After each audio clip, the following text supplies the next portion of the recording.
Bonjour à tous, bienvenue, édition spéciale du Mag-Orient consacrée entièrement aujourd'hui au cinquantenaire de la guerre des 6 jours. Une guerre éclair que les Arabes ont baptisée Naksa, le revers en arabe, un euphémisme qui cache mal un traumatisme encore vivace dans le monde arabe. Déclin du panarabisme, montée en puissance de l'islam politique et de la question palestinienne. C'est un 7e jour qui n'en finit plus. On va analyser dans cette émission les conséquences de cette guerre sur le monde arabe.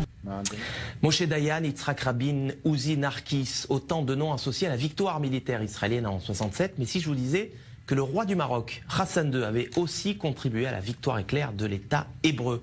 Info, Intox, Johanna Binder, bonsoir. Bonsoir. Alors, est-ce que Israël a effectivement gagné cette guerre de 67 grâce à l'aide du Maroc? Eh bien, sans le Maroc, Israël n'aurait peut-être pas gagné la guerre des 6 jours. Alors, tout commence en 1965, on est 2 ans avant que débute la guerre des 6 jours. Les grands leaders du monde arabe se retrouvent à Casablanca. C'est le 3e grand sommet de la Ligue arabe. Alors, vous vous en doutez, le Mossad ne fait pas partie de la liste officielle des invités, mais il est là et il va recueillir des informations cruciales. Il y a un protagoniste, c'est Nasser, le président égyptien, le leader de la coalition arabe. Alors dans quel état d'esprit est-il à la veille de cette conférence? Il déclare à Assouan en février: l'année 1965 est la plus dangereuse des années de la lutte arabe. Israël prétend que les Arabes s'apprêtent à perpétrer une agression. Cela signifie qu'Israël a l'intention de nous attaquer. Nous devons donc être prêts à riposter. En septembre, donc quelques mois après, a lieu ce sommet de la plus haute importance. À l'ordre du jour, l'état des forces armées des pays de la Ligue arabe, avec cette question: sont-ils prêts à faire la guerre contre Israël?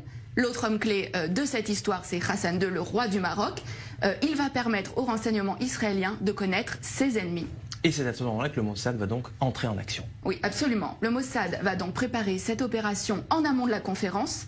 Plusieurs jours avant, une équipe du Shin Bet et du Mossad, il s'appelle à Tsiporim, donc les oiseaux, vont occuper le dernier étage du très luxueux hôtel à Casablanca où sont attendus les dirigeants arabes et où va aussi avoir lieu la conférence.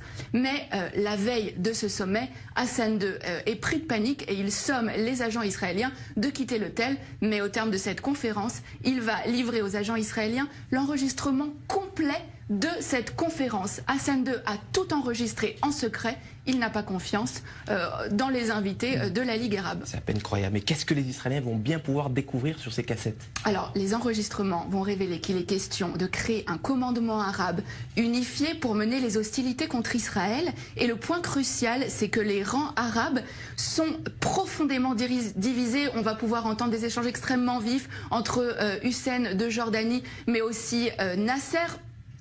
Et alors, ce qui est vraiment important, c'est que les nations arabes vont vraiment révéler leurs faiblesses. Elles ne sont absolument pas préparées pour une guerre contre Israël. Et c'est vraiment sur la base de ces informations-là que Tsahal va lancer les premières opérations de la guerre des 6 jours en 67. Alors voilà un dirigeant arabe sunnite qui est censé être solidaire de ses homologues arabes. Pourquoi Hassan II a-t-il fait ce choix? Qu'est-ce qui l'a motivé? Alors, ce qu'il faut savoir, c'est qu'avant déjà ce sommet, le Maroc et Israël entretenaient déjà des relations stratégiques. Hassan II avait accepté que des juifs marocains émigrent vers Israël, en échange de quoi Israël fournissait une aide logistique au Maroc, notamment en formant ses militaires.